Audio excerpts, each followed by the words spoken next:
un dehors. Et tout ça là, c'est dans le dos d'Alassane, parce qu'Alassane ne sait pas. C'est moi qui sais. Donc, je n'ai pas voulu dire aussi à Alassane, parce qu'il va croire que peut-être du machin. Oui. Mais j'ai dit à Ibrahim quand même pour les autres là, Ibrahim c'est mais le président lui il ne sait pas. Parce qu'Ahmed a mis la pression sur le président pour recevoir les offres que le président n'a pas refusé. Ouais. Et puis, par rapport à la solidarité fraternelle, mon vieux, c'est pas un exemple reluisant, hein. Ah, ce que je peux te dire, sur le carreau. Alors maintenant, merci, Chanel, la bourgeoise, merci pour le fleur, merci pour le cadeau. Vraiment, c'est gentil. C'est fait que quand j'étais là-bas, tous les... Merci, bonsoir, connectez-vous. Dites-moi, Amiral Blindé, je vais répondre à sa question rapidement. Amiral a posé une bonne question qui va éclairer l'antenne de tous les Ivoiriens et tous nos compatriotes de la sous-région. Voilà, à travers cette belle question que nous allons répondre tout à l'heure, ça va nous permettre d'analyser un peu la stratégie de Guillaume Tibafori Soro.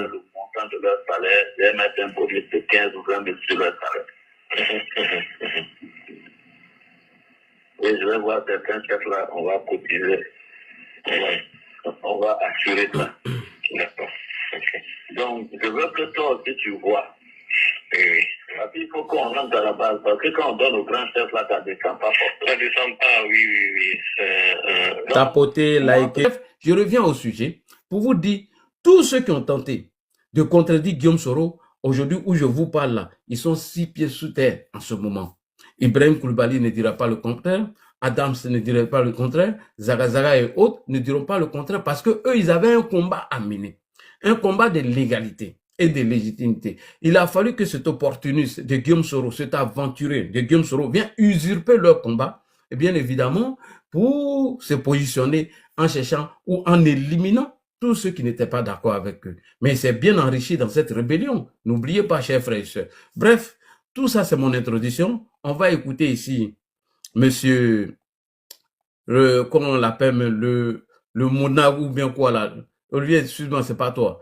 Qui pense que la Côte d'Ivoire est toujours restée bloquée dans les années 2015. Mon frère, voyagez. Vous les pro-babo, j'enlève mes lunettes. Je vous dis la vérité. Aucune action militaire ne pourra soulever Alassane Ouattara. Je vous le dis, ça fait plus de 10 fois.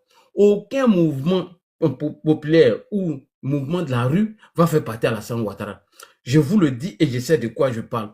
En 2020, je vous ai dit, et ça a été fait, tout ce que vous préparez, que ce soit une manifestation populaire pour chasser Ouattara, c'est impossible. Je vous dis, c'est impossible. Voyagez un peu. J'étais en Côte d'Ivoire en février. Hein. Je vais vous trahir un secret. Un jour, j'étais dans la rue et je parlais de la politique. Les gens me regardaient partout comme ça. C'est-à-dire, les gens même ont peur de parler de la politique. Tellement vous les avez traumatisés avec vos crises post-électorales de 2010 et celle de 2020. Aucun Ivoirien n'est prêt à sortir dans la rue. Donc, arrêtez de vous blaguer, voyagez. Allez-y, vos parents sont en Abidjan, non? Appelez-les, demandez-les, ils vont vous dire.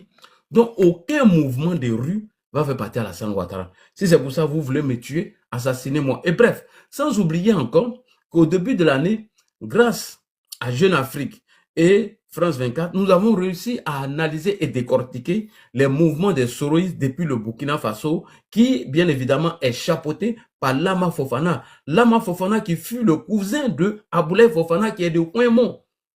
Je répète, Lama Fofana, avec quelques démobilisés qui sont positionnés au Burkina Faso, qui attend un mot d'ordre de Guillaume Soro afin de commencer leur insurrection militaire. Lama Fofana qui fut le cousin d'Ablaye Fofana. Ils sont de Ouémont. Ouémont est à 9 km de Ouroufla. Ouémont-Ouroufla, c'est 9 km. Je connais le village Ouémont. J'ai été même récemment. Lorsque j'étais parti au village, j'ai fait un tour. Et je sais qu'est-ce que j'ai dit à nos parents de Ouémont. Voilà. Donc, détrompez-vous, vous les soroïstes. Arrêtez de vous blaguer. Arrêtez de tromper les gens. On écoute ici leur stratégie et on va venir maintenant sur la question d'Amiral et nous allons passer à nos lives de ce soir. Je sens le palais présidentiel à Abidjan. C'est parce que je sais que le palais présidentiel à Abidjan qui dit qu'il faut prendre Abidjan. Le palais présidentiel n'est pas à Yamoussoukro. Il n'y a rien à Yamoussoukro. Il n'y a que la villa de Fouille là-bas. Il n'y a rien à prendre à Yamoussoukro. Tapotez, partagez, tapotez. Les ponts, les endroits stratégiques, la RTI et autres, tout ça se trouve tapotez, partagez. Donc, oui, Kouemont, c'est ton village, oui, je connais Kouemont. Moi ici de Orofla. Sinon, si on s'en s'arrête, je suis né à Orofla, pardon. Et puis les pépins. Ouais, Moussa, t'as raison, parce que même au Burkina, là, c'est à Ouaga, ils sont descendus et puis... C'est un soroïste. En fait, c'est les capitales qui sont stratégiques. Comme Blé Gouda a lancé son appel en 2004, là, mais les gens ont défilé où? Ils ont défilé où? C'est pas sur le pont. C'est pas Abidjan. Les grandes manifestations, au temps des Babo, c'était où? C'était pas la place de la République? Ou bien vous avez oublié? Ne soyez pas oublieux de notre propre histoire. Si on veut chasser le RADP en 2025, la population se réclamant de l'opposition à Abidjan. Nous avons pas Côte d'Ivoire, oui, mais celle d'Abidjan doit battre le pavé pour qu'on puisse chasser ces gens. Parce que je répète encore, le nom de Gbagbo ne sera pas sur la liste. Ok, lorsque j'ai posté cette vidéo pour dénoncer encore une fois la stratégie de Guillaume Soro, alors M. Jackson Christian, qui bien évidemment est chargé de filmer mes positions, mes déplacements à Paris, est venu mettre cette vidéo pour m'intimider, pour me dire, ferme-la, tu parles trop de Guillaume Soro. On a beaucoup de bouches qui mentent pour faire croire que Guillaume Soro est la victime d'Alassane Ouattara. Pourquoi toi tu viens dire la vérité? Pourquoi toi tu viens déconstruire la stratégie de Guillaume Soro? Donc j'ai fait des captures d'écran, puisque j'ai déjà un dossier que j'ai déjà bien formé pour Guillaume Soro et ses sbires à la police. Donc je suis allé ajouter ça. Monsieur Jackson Cross va nous donner certaines informations, pourquoi et comment il voulait, où il est en train de me filmer et donner ma position. Puisque moi-même, j'ai déjà eu l'information. Je ne suis pas un pleurnichard. Je n'ai pas peur. C'est pour dire à Guillaume Soro, il n'y a pas peur. Quand vous nous menacez là, vous pensez qu'on a peur. Est-ce que vous nous voyez faire vidéo? C'est parce que vous voulez mettre en application vos plans machiavéliques en cherchant à me filmer et m'éliminer. Donc, j'ai décidé d'en parler. Sinon, il y a eu l'information hein, depuis longtemps. Parce que, n'oubliez pas que Delfro a été agressé il n'y a même pas longtemps. Et c'est le même plan qu'il veut faire contre moi. J'ai eu toutes les informations. Donc, M. Jackson, il faut continuer de filmer mes positions, tout. Ta vidéo est déjà là-bas. Capture d'écran de ton truc, de ton compte Facebook. Si tu veux, il faut supprimer. Ça, c'est ton problème. Et je ne reviendrai plus encore sur ce dossier. C'est déjà géré. La seule chose qu'on me dit d'aller chercher maintenant, c'est d'aller même à Châtelet, parce que ça a été fait le 15 mars 2025, entre 15h et 16h. Donc, il suffit que je donne l'heure. Maintenant, c'est ta photo maintenant qui vont sortir pour ajouter maintenant sur le dossier. Tu peux supprimer ton compte Facebook. Ça, on n'en a rien à cuire, on n'en a rien à cirer. Tu veux faire le sale boulot de Guillaume Soro, non? Il n'y a pas de problème, allons-y. Voilà. Vous qui dites que non, on ne doit pas critiquer, qu'on ne peut pas critiquer Alassane Ouattara sans qu'on ne met les gens en prison. Mais vous-même, quand on critique vos positions, quand on dénonce votre stratégie, vous cherchez à nous éliminer. Vous cherchez à nous tuer. Voilà. Et c'est ça votre problème. Au moins, Alassane Ouattara met les gens en prison. Alors, ce soir, donc, voilà, on va commencer. J'ai fini de saluer tout le monde. Je répète encore, pour tous ceux qui me prennent pour la première fois, je suis votre humble serviteur, Ladji Chérif. Mon compte Facebook, c'est LC Communication Bis 2. YouTube, on a modifié le nom, c'est Ladji Chérif. TikTok, c'est LC Communication ou Ladji Info. Alors, on va commencer le live de ce soir. Tout à l'heure, j'ai pris des notes. Ma vidéo de ce soir est un droit de réponse au soroïste le plus modéré du nom de Douamadou Karamoko, Amira Blindé. Ma vidéo de ce soir est un droit de réponse à Amira Blindé qui est un modéré. Je ne cherche pas à t'amadouer parce que tu as posé une bonne question dont beaucoup d'Ivoiriens ne se posent pas ces questions-là. Et je vais profiter de ta question pour bien évidemment éclairer la lanterne des Ivoiriens. Je dis bien qu'il est soroïste le plus modéré. Il veut la paix entre le président Alassane Ouattara et Guillaume Soro. Vous avez vu, lorsqu'il y a eu l'échange téléphonique entre Alassane Ouattara et Guillaume Soro, c'est lui et l'OCENI qui ont pris une position différente au détriment des radicaux. Mais malheureusement, il est combattu en interne par les radicaux pro-Soro, tels que les Guinéens comme Soulé de Paris, tels que les Guinéennes que comme Maïmouna Kamara a dit, la guerre, tels que des Guinéens comme M. Ahmed, Général quelque chose. Tous ces Guinéens, tous ces étrangers comme les Franklin Nyamsi, Amira Blende et l'Océanie sont combattus par ces radicaux-là parce que eux ils mangent sur le dos de M. Guillaume Soro. Eux, ils mangent dans ce combat. Ils n'en ont rien à foutre. La Côte d'Ivoire, c'est pas leur pays. Soule de Paris a un village en Côte d'Ivoire. Franklin Nyamsi a un village.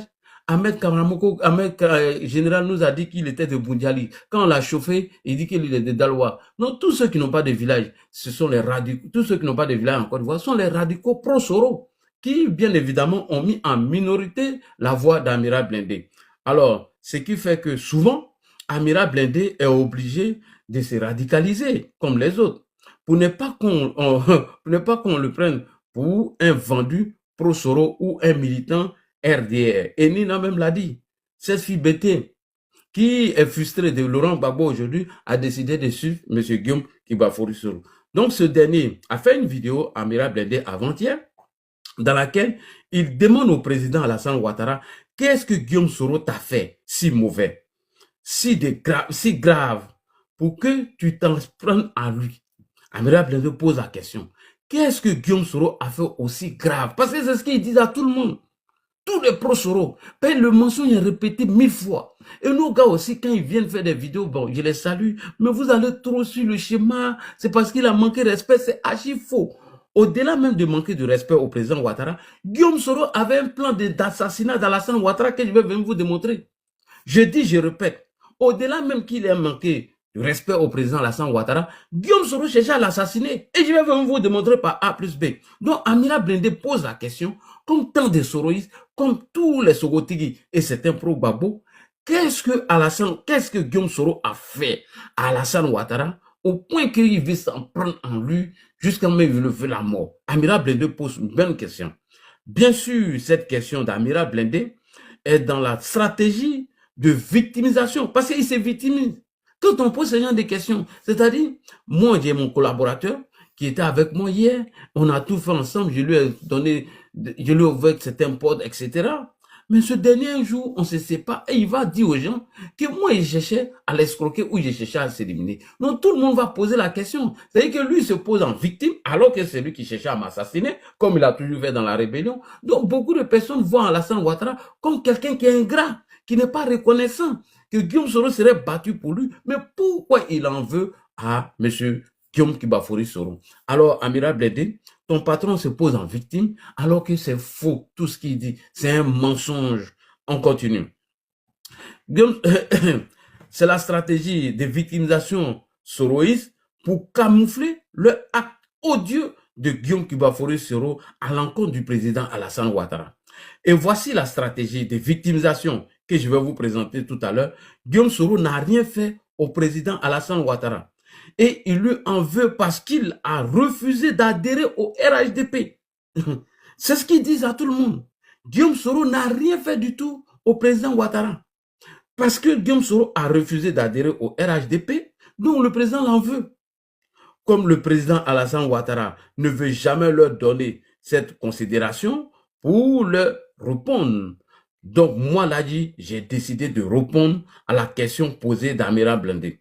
Envoyez ma vidéo à Amira Blindé, envoyez-lui et dites-lui que Ladji Chérif va répondre à ta question. Je vais répondre à la question d'Amira Blindé. Ok? Ok. On va répondre à sa question. C'est une bonne question qu'il a posée. Pour que nous soyons au même niveau d'information, je vais présenter la vidéo dans laquelle Amira Blindé demande au président Alassane Ouattara qu'est-ce que Guillaume Soro t'a fait de si grave pour que tu t'en prennes en lui. Bonne question. Et ce soir, je vais éclairer la lanterne de tout le monde. Tous les pro-Gbagbo égarés, ignares, haineux, qui pensent que Alassane Ouattara en veut tellement à Guillaume Soro, qu'il veut même le faire la peau. Moi, je vais profiter de la question d'Amira Blindé pour répondre à vos questions et à vos préoccupations. On écoute Dormondou Kramoko et on va aller en profondeur. On écoute la question, c'est très important. C'est parti. C'est à cause de toi, tout ça arrive. À cause de toi. Iwa Nintoro, Miki Deme, Imato, là.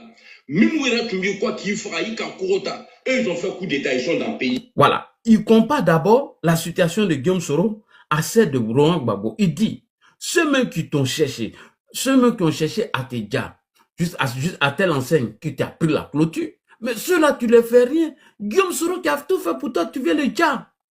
Il répète encore, écoutez, là il parle en malinqué, je retourne, écoutez. À cause de toi, tout ça arrive. Uh-huh. À cause de toi, tu nous déranges. Là. Tous ceux qui t'ont aidé, tu ne les as pas laissés. Ceux-mêmes qui cherchaient à te dire et qui a pris la clôture, eux, ils ont fait un coup d'état, ils sont dans le pays là. Donc, déjà, tu compares la situation de Guillaume Soro à celle où ceux qui ont tenté d'éliminer Alassane Ouattara. C'est pas bien de comparer les deux choses. Vas-y. Personne n'a été en prison. Même si d'autres ont été en prison là. Eux là, aujourd'hui, ils ont la liberté. Mais tu as condamné Guillaume Soro à la perpétuité. Qu'est-ce qu'il t'a fait? Tu as condamné Guillaume Soro à la perpétuité. Qu'est-ce qu'il t'a fait? En faisant cette comparaison, on pose déjà Guillaume Soro en victime et on fait passer Alassane Ouattara pour quelqu'un qui est ingrat. Parce que M. Laurent Gbagbo et son clan ont tenté d'assassiner le président de la République à tel enseigne qu'il a pris la clôture et Guillaume Soro qui s'est battu pour lui, il lui colle 20 ans. Qu'est-ce qu'il a fait de si grave que lui-même, qui a tenté de te tuer, tu les laisses se balader en Côte d'Ivoire, et celui-même qui t'a défendu, tu cherches à l'éliminer et tu l'en veux autant. Vous voyez la comparaison des soroïstes pour creuser le flou dans la tête des gens, pour tromper les gens. Allez, vas-y, je vais répondre à ta question. Hein? Qu'est-ce qu'il t'a fait? Il t'a fait quoi? Il t'a fait quoi? Guillaume n'a pas déterré le corps de ta maman, paix à son âme. C'est pas Guillaume Soro qui a fait que tu as sauté clôture en Côte d'Ivoire. D'accord. C'est pas Guillaume Soro qui t'a pourri la vie. Il a fait qu'il t'a aidé. Pour sa conviction. Je vais être président. Alors tu lui pourris la vie. Ok. C'est à cause de toi, tout ça l'arrive. C'est pas Guillaume Soro qui a déterré le corps de ta maman. C'est pas Guillaume Soro qui t'a pourri la vie. Mais tu lui pourris la vie alors qu'il s'est donné pour toi par conviction et maintenant tu lui pourris la vie. Et M. Laurent Gbagbo et son clan ont tenté de vous éliminer, Monsieur le Président de la République, à telle enseigne que vous avez sauté la clôture. Comme le Président ne veut pas répondre à vos questions, pour ne pas trop vous donner du genre, moi l'a dit, j'ai décidé de répondre à cette question. C'est très simple. Tout d'abord, Amiral Blindé, si tu étais intelligent, tu n'allais jamais comparer le comportement de Gbagbo et des cadres pro-Gbagbo et des militants pro-Gbagbo à Guillaume Soro. Tu n'allais pas comparer ça. Que le président Alassane Ouattara a véritablement... Tu n'allais pas comparer les deux faits. C'est-à-dire tu compares le comportement des pro-Gbagbo et les cadres de pro-Gbagbo qui ont tenté d'éliminer Alassane Ouattara à celle de Guillaume Soro, alors que le président Alassane Ouattara a adopté Guillaume Soro comme son propre fils. Je répète, le président Alassane Ouattara a adopté Guillaume Soro comme son propre fils. Et le président Alassane Ouattara sait que Gbagbo et les pro-Gbagbo ne l'aiment pas. Il le sait. Le président Alassane Ouattara sait que Gbagbo n'a jamais aimé et Gbagbo ne l'aime pas et les pro-Gbagbo ne l'ont jamais aimé. Et ils ne vont jamais aimer Alassane Ouattara. Le président n'est pas bête, il n'est pas idiot. Donc comparer les deux faits, c'est de ne pas être intelligent. Pour preuve, jusqu'en novembre 2016, le président Alassane Ouattara a fait de Guillaume Soro président de l'Assemblée nationale. Mieux, son dauphin constitutionnel. Mais Guillaume Soro a trahi cette confiance. Le président Alassane Ouattara a fait de Guillaume Soro président de l'Assemblée nationale. Mieux, son dauphin constitutionnel. Mais Guillaume Soro a trahi cette confiance. Tu ne sais pas. Il a trahi cette confiance. Malgré qu'il n'avait pas l'âge d'être président de l'Assemblée nationale, Alassane Ouattara a fait ça pour Guillaume Soro. Il faut mettre ça dans ta tête. Et Guillaume Soro a trahi ça. Il ne faut pas oublier. Un matin de janvier 2017, s'est déclenché une mutinerie depuis Bouaké. On va aller à Bouaké, champion. On va aller à Bouaké. Depuis 2017, Guillaume Soro a trahi cette confiance. Mais malgré ça, le président ne s'est pas découragé. Il a appelé toujours Guillaume mon fils. Ok. Alors, allons-y maintenant à Bouaké. Voici un extrait de ce que Guillaume Soro a commencé depuis 2017. Alors que le président Ouattara l'a toujours aimé, il a fait de lui son dauphin constitutionnel. Il a pris Guillaume Soro comme son propre fils. Mais Guillaume Soro a trahi cette confiance. Et mieux, il a même tenté de l'assassiner. C'est ce que vous ne dites pas aux gens. On va regarder cet extrait rapidement. On écoute ce reportage. Tapotez les gars, partagez. Tapotez, tapotez, tapotez, partagez, partagez et likez. Envoyez cette vidéo à tout le monde. Samedi matin en Côte d'Ivoire, la situation n'était toujours pas revenue au calme dans plusieurs villes du pays. À Bouaké, les barricades bloquant l'accès à la ville sont toujours en place. L'ONU a envoyé des soldats et leur convoi attendait patiemment, comme les autres véhicules, de pouvoir accéder à la ville. On nous dit qu'il y a la mutinerie, on ne peut pas passer. Il y a une histoire de salaire qui n'ont pas été payés. Bon, voilà, quelque chose comme ça. Très tôt dans la matinée, des habitants affirment avoir entendu des coups de feu près du camp militaire de Bouaké et dans des camps militaires de la capitale Abidjan. Samedi, le ministre de la Défense Alain Richard Danouaï s'est rendu à Bouaké pour rencontrer les mutins. Il s'est voulu rassurant. Je suis content d'arriver à Bouaké, comme promis. Nous avions prévu de discuter avec nos hommes, donc c'est pour cela que je suis là, avec les institutions du président de la République, pour les écouter et apaiser la situation. Nous sommes en famille, donc il n'y a pas de problème. Lancé vendredi matin à Bouaké, le mouvement d'humeur a gagné d'autres fronts, comme à Korogo. Le président Alassane Ouattara, en déplacement au Ghana pour l'investiture de Nana Akufo-Addo, est attendu. Le président Alassane Ouattara en déplacement au Ghana pour l'investiture du président Nana Akufo-Addo. On continue. Abidjan pour un conseil des ministres. Le président est rentré rapidement et il a tenu un conseil de ministres. Ok, on continue. Lorsque cette mutinerie de janvier 2017 a déclenché, le président de la République Alassane Ouattara était au Ghana à l'investiture du président Nana Akufo-Addo. Et dès que la mutinerie a éclaté, et dès le retour du président Alassane Ouattara en Côte d'Ivoire, il a tenu en urgence un conseil de ministres, à l'issue de laquelle il a pris une décision de recevoir ces soldats qui étaient en train de se mutiner. Il a décidé de recevoir ces soldats. Et c'est pendant cette réception qu'il va apprendre que ce sont les soldats dénommés les 8400 qui ont lancé cette mutinerie. C'est lorsque le président Alassane Ouattara a organisé d'urgence un conseil de ministres et il a essayé de les recevoir. C'est pendant le conseil des ministres que le président Alassane Ouattara apprend pour la première fois que ces soldats sont dénommés 8400 qui ont lancé cette mutinerie. Alors, chef public, TikTok, Facebook, on va regarder ici le conseil des ministres, le président Alassane Ouattara qui décide de recevoir ces mutins de 8400. Très important. Et vous allez comprendre le plan de Guillaume Soro. Voilà, on va répondre à ta question, champion. Faut même pas te presser. Champion, on va répondre. Voilà. Je fais comme ça. Je tourne ma caméra. Attendez, je vais tourner ma caméra pour montrer ça. Cher public YouTube, vous voyez. Attendez, YouTube. Voilà, vous voyez. Ça, c'était le conseil des ministres. Je vais tourner ma caméra. Je vais montrer à TikTok. Vous voyez le porte-parole des mutins à ce jour. Le jour du conseil des ministres. Ok, on va aller rapidement, sans perdre le temps. Attendez, j'ai mis la photo de mon papa. Mon papa Ado. L'homme pour qui on veut médias.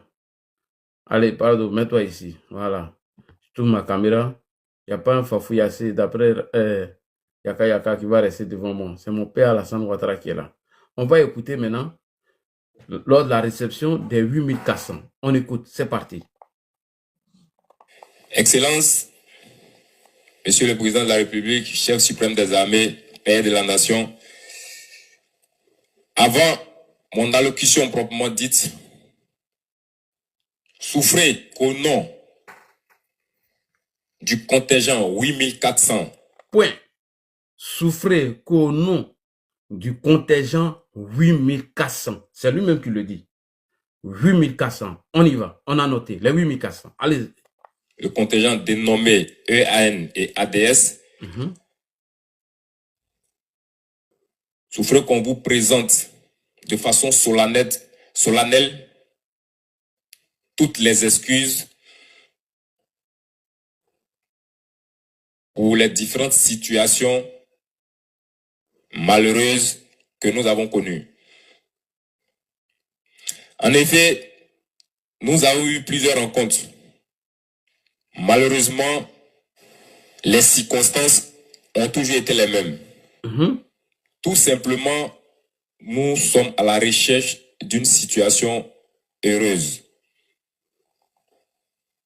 Donc, Excellence, je reviens là-dessus encore. Au nom des 8400, nous vous présentons toutes nos excuses en tant que père de la nation, chef suprême des armées. Et profiter de l'occasion, vous dire que nous sommes toujours à votre disposition et que notre mission n'a pas changé. Nous nous souvenons de nos devoirs, même si nous avons quelquefois réclamé plus de droits. Ok, merci beaucoup. Puisque tout le monde vient d'écouter le porte-parole des 8400 qui, bien évidemment, vient de parler de leurs revendications. Et c'était la première fois que le président Alassane Ouattara entend parler d'un contingent de 8400. Ok, on avance.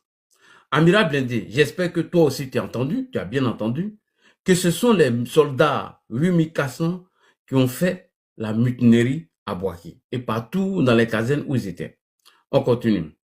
En 2017, quand la fameuse bande audio dans laquelle l'assassinat du président Alassane Ouattara était tombé entre les mains des services de renseignement généraux, où on a entendu Guillaume Soro dire à son interlocuteur, on est dans la garde du président. Écoutez bien, on est dans la garde du président. On est au palais, on est positionné un peu partout. On a les 8400.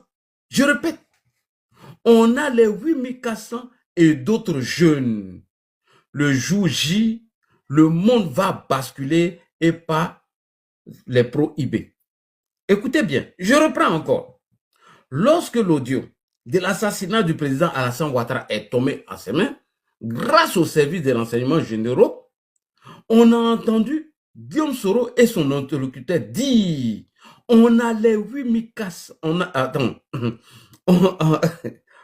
on est dans la garde du président, on est au palais, on est positionné partout. On a les 8400 et d'autres jeunes. Le jour J, tout le monde va basculer, à part les prohibés. Mais c'est la puissance de feu qui rallie tout le monde. Alors, Amiral Blindé, ma question maintenant à toi, avant de jouer cette vidéo, ma question. Pourquoi Guillaume Soro a-t-il positionné des hommes au palais présidentiel? Première question, qu'est-ce qu'il cherchait là-bas? Tu n'es plus avec Alassane Ouattara? Vous êtes séparés, tu es parti. Mais toi, tu vas positionner des militaires au palais présidentiel et dans la garde présidentielle. Et mieux, dans l'audio, on attend que tu dis dans ta bouche que tu as les 8400. Les 8400 que tu avais déjà tenté de les utiliser depuis 2017. On entend encore que tu as les mêmes 8400. Alors ma question à Amiral Blindé, pourquoi Guillaume Soro a-t-il positionné ces hommes au palais présidentiel? Première question, qu'est-ce qu'il cherchait là-bas? Et mieux, est-ce que toi, Amiral, tu trouves normal qu'un jeune qui a été adopté comme son fils, un jeune que le président Alassane Ouattara a adopté comme son propre fils, et que tu l'as fait président de l'Assemblée nationale, alors qu'il n'avait même pas encore l'âge minimum requis, est allé positionner des militaires au palais présidentiel? Est-ce que toi, tu trouves ça normal? Guillaume Soro, que le président Alassane Ouattara a adopté comme son propre fils, qui n'a jamais rien fait à Guillaume Soro. Est-ce que toi, Amiral Blindé, tu trouves normal que Guillaume Soro ait positionné des soldats à la garde présidentielle partout? Et mieux, il dit encore, dans son audio, avec son interlocuteur, qu'il avait les mêmes 8400 qui s'étaient mutinés en 2017.